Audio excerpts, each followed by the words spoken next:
Well, and welcome viewers of CGTN. My name is Lindy Mtongana. I'm a news anchor and reporter from the CGTN office in Nairobi, Kenya. But right now I'm coming to you live from Beijing, China. I'm here to cover the FOCAC Summit, which of course is starting on Monday. And right now I'm at the Media Center. This is the place where all the journalists will be meeting and gathering over the next couple of days, basically to report on all the events at the summit. Now, it's not just all about work for the journalists. In fact, there'll be plenty of other interesting things to do and explore for the media. Right now, I'm on the second floor of the Media Center, a space called the Intangible Cultural Heritage Experience Zone. So let's have a look at some of the experiences that are on offer. Over here you can see there is some circular fan painting. That's an option available for those that want to find out more about this interesting traditional way of painting and creating crafts in China. There have been a number of people that have been attempting it all day, and as you can see there's a couple examples of their work over there. But if we move along to this side, we'll see there's also the figure painting, Chinese zodiac finger painting. That's something that you can take some time out of your work and coverage of the FOCAC Summit and be able to find out more about that. Here's some examples of some of the work that other people have been doing and have done throughout the day. Certainly looks like a lot of fun working on these figure painting of Chinese zodiacs. Some of them looking rather familiar. You can see monkeys and the likes of the frog I think I see over there. Really looks like quite an entertaining way to enjoy your time here at the Media Center. And of course there's also DIY Peking opera mask painting. You can see over here some really nice examples of the kind of masks that people have been making. If you come a bit closer over here, you'll be able to see some examples of some of the masks that others have been making over the course of the day. I'm going to come back and have a look at this work in just a moment. But right now, let's move on to this side over here. Wow. This is some knot making that we have. I actually don't really know much about Chinese knot making. So, hi, how are you? Good, good. My name is Lindy. My name is Su Zhicheng. Su Zhicheng. Yeah, nice to meet you. Nice to meet you too. Nice to meet you. What can you tell me about Chinese knot making? Yeah, as you can see, these are Chinese knots made of threads. And each one of them has some different meanings. Okay. As you can see, the biggest one from here, from up to down, this one means prosperity. Prosperity. Interesting. And this one, its shapes is like a heart. It means longevity. Okay. In the middle, it is the wheel of karma. That means if you do something good, you'll get something good to return back. Okay. Every has its own different meaning from the traditional Chinese. And they don't look very easy though. This looks quite hard to make. It's not that easy actually. Yeah. Not that hard actually. Yeah. It means if you can learn some basic knots, you can easily replicate it and make it into complicated shapes. Okay, okay. Alright, so maybe I can try with something simple. Yeah, maybe you can teach me something small. Okay. This red goes up and the right one turns into. Okay. Oh my. Okay. Yeah. Do it again, do it again. So that goes above that. Right on the middle. And that goes inside. Yeah, left and then he inside. goes it. Okay. 3 at a time. So let's see. So this one goes like this, yeah? On top, like that. Yes. And then this one comes from underneath. Yes, yes. Like this. Yes. Go through the middle. And then 3 at a time. Yes, very good. Perfect. And now this one. Oh, it's strong, yeah, like that. And then this one goes like this. Yes. On top, eh? Or underneath. Yeah. And then through here. Yes, yes. Okay. She says here. Excellent. Nice. Okay, so we try again. So this one. Yes. Really something. Yeah. Does this go on top of this? Underneath. Okay. And then this one comes underneath into the middle. Okay. All right. I'm getting the hang of it. 哇，太棒了！ Getting the upper hand. Thank you very, very much. Nice. So this would be like a bracelet, eh? You would wear that. That's very pretty. This That's one's really for very pretty. bracelet. Yeah. Sure. Okay. So let me try one more. 是我美国这样 Yes. Oh, that's the finished one. Yeah. Yeah. That's nice. Okay, well, I'm going to cheat. I'm just going to take the finished one. I think that's better. See, that's very pretty. Yeah. Thank you. Nice. 谢谢. 啊，不客气，送给他吧。 So It's a present to you. thank you. That's very kind. I appreciate it. Thank you. These jade beads on the bracelet will give you nice. blessing. That's That's your healthy beautiful. and longevity.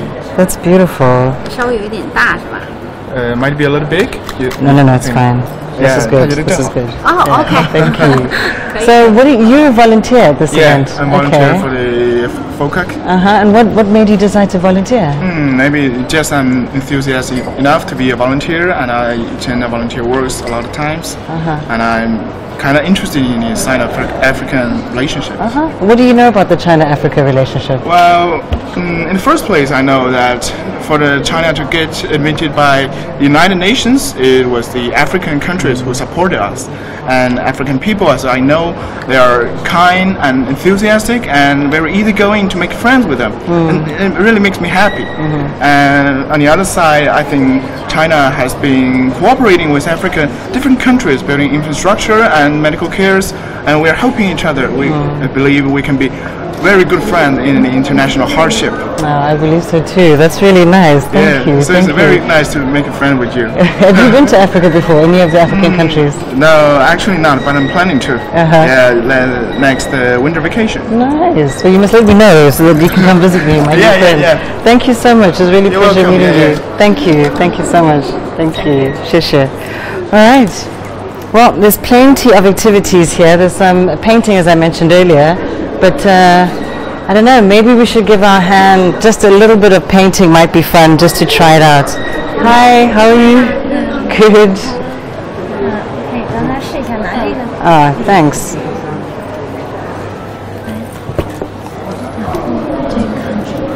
Right. So this is the kind of activities that some journalists might get involved in between the summit. Thank you so much. What I have found out is that there are about 2,600 journalists that have been accredited for this event, and the majority of them are in fact from China, with about 660 making up the foreign contingent. And just over the course of today, I've met some amazing journalists from across Africa, from Zimbabwe, from Mozambique, Angola, Guinea-Bissau, where else? Angola, I think I mentioned that already. I think Nigeria was also on that list. There was a few places where African journalists have traveled all the way to China to be a part of this event. And I think a lot of that kind of goes to show the level of interest in African media about China-Africa relations. I think it's becoming increasingly important for us as African media to talk about it, to engage African audiences about it. And it's also an experience to learn more about China, which for me as a journalist right now, I'm finding is quite fun. Just learning, eek, I think I messed up, just paint the job. Okay. It's not that good. Okay, I obviously need to work on my painting skills. 熟练的。 Yeah? Thank you. Yeah, that's something, I mean, I'm going to be here for a few days, so I have a bit more time to figure out more about the painting, yeah? Thank you. Thank you so much. Thank you. Thank you so much.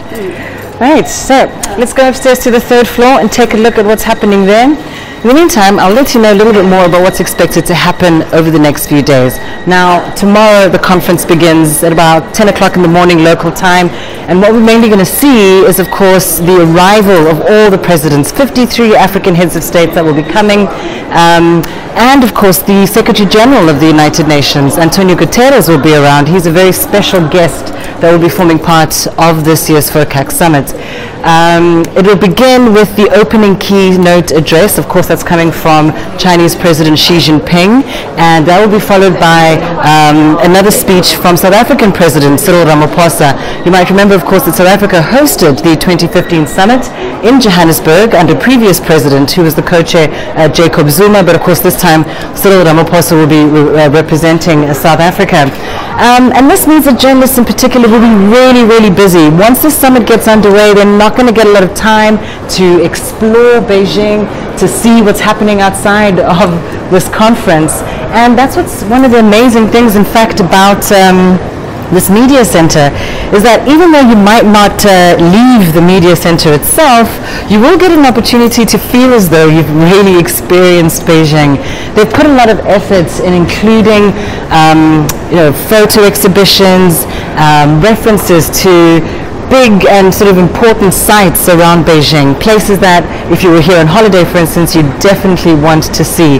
So, it's become quite an interactive and quite an immersive experience, and one that will certainly leave you with plenty of interesting memories, not only about the conference itself, but of course very key about Beijing, about China itself. So one particular experience that has been very, very cool, something that I've quite enjoyed watching other people do, is having a look at this booth over here.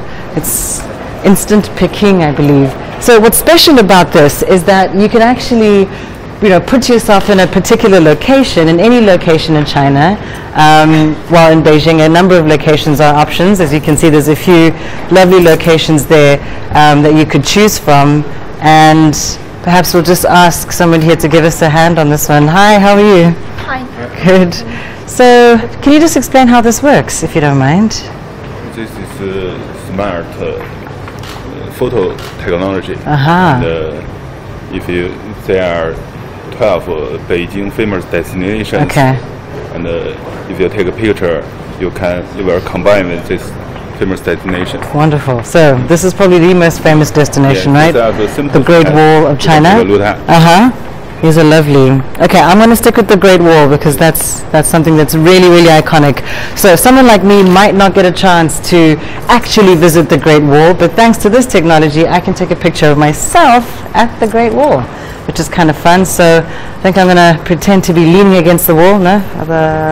This one, no? There you go. Hang on. Just leaning against the Great Wall of China. Stand back. Okay. All right, now. Okay. Right, so. This is the camera. Cameras and do not move. Okay, thank you. Okay, look at the camera. Yeah, it's okay. Perfect. So there you have it. I'm not going to get a chance to actually visit the Great Wall while we are here, but at least I'll be able to go home with a picture of me at the Great Wall of China. Just another one of those ways in which this media center has given journalists an opportunity to break away from the seriousness of the conference, to break away from all the hard work and at least immerse oneself in kind of fun experience that gives you a bit of a taste of what Beijing is all about. Okay, well, this is no, oh, that's not mine, yeah? The previous one. The previous one, all right. We'll wait a little longer for mine to come through. But yeah, this is just one of those experiences here that really gives you something to go home with, something really special to remember. I'm still on the screen there. But yes, so more about this media center. As I've mentioned before, I think it's about 3 floors, this media center. So it's actually really big, and it's just for a 2-day summit, but it seems that a lot of effort has been put into it to make sure that it's comfortable and a space that journalists will be able to do a lot of good work. Now downstairs, in fact I think it's on the other side of this floor, there is the press briefing room. So all the major press briefings will actually take place in this building. And also in this building there's workstations where people can file their work and send their stories home to their various publications or broadcasters. One can imagine that over the next couple of days this will be a really, really busy place. As I mentioned, 2,600 journalists are expected to be working from here over the next couple of days, many of them coming from various parts of the world, but of course the bulk of them coming from China. A great opportunity for African journalists to find out more about China, to learn more about Beijing, to learn more about the culture and the people, but of course, key above all else is the fact that we're all here to cover the 2018 FOCAC Summit. China-Africa Cooperation, the Belt and Road Initiative, African Union Agenda 2063. These are just some of the things that are likely to feature at the top of the agenda over the next few days. Many highlights, of course, include President Xi Jinping presenting the opening address, President Cyril Ramaphosa and President Xi Jinping co-hosting roundtable discussions. Secretary General of the United Nations, Antonio Guterres, will also be here, as of course, as we know, 53 delegations from across the continent to talk about business and infrastructure and even people-to-people exchanges. It's certainly being regarded as the biggest FOCAC summit to date, and it is definitely one of the most important, most significant geopolitical events of the 2018 news calendar. And of course, for me, even though I won't be leaving the summit itself, I can at least, pretend that I did visit the Great Wall of China. So there it is, my special memory picture. A nice way to always remember this trip and this visit to Beijing. Well, that's it from me at the Media Center here. Thank you so much for tuning in. Remember to stay tuned to CGTN for all our coverage of the FOCAC Summit. I'm sure I'll catch you soon. Goodbye.